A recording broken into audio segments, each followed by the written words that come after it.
Thanks so much for joining us, and we're excited to present to you the work that we've been doing together over the past almost year. We're trying to spread public awareness that climate change doesn't just impact upon the tangible world, things like housing, public infrastructure. It also impacts deeply on our personal and cultural world. Why are we working on this project? Well, we know that conventional farming practices have often led to land degradation, reduced water quality, reduced biodiversity, and increased greenhouse gas emissions.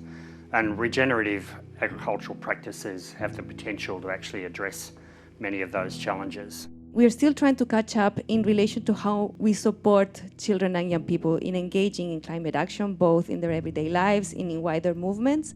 Climate pledges now are really focusing on this concept of net zero, and this has implications for land, because often what it means is emission reductions that don't get to zero are compensated by removals, often through land such as growing trees or ecosystem restoration. So what we wanted to do is assess the gap between expected contribution of land and land realistically available.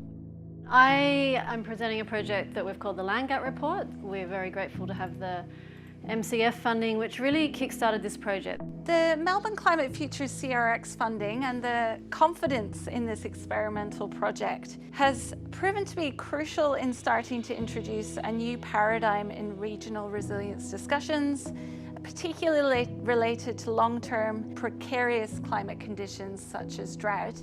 What CRX funding has enabled us to do is expand the project to look at how climate change is affecting the childbearing experiences of women who are already mothers.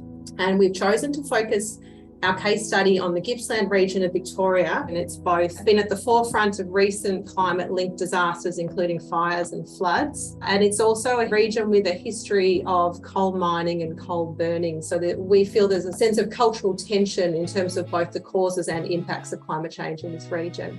With Victoria having recently launched its new climate change strategy and there being an education and training adaptation action plan, that was the perfect location to house our collaboration. And in particular, we honed in on the sustainability in schools policy as a piece that we could bring our research expertise and work together with DET in particular on this. The resource that we've ended up putting together, which is a website called Climate Superpowers. How it works is that people will go on there, they'll be directed to do this quiz to find out what their climate superpowers are. Then they'll be directed through to take on some secret missions using those superpowers. The aim is for quite a high-profile international report to be launched at COP27 this year in Egypt, and what this grant has enabled us to do is get some people in place and raise a lot more funds and get therefore people in place to write the report.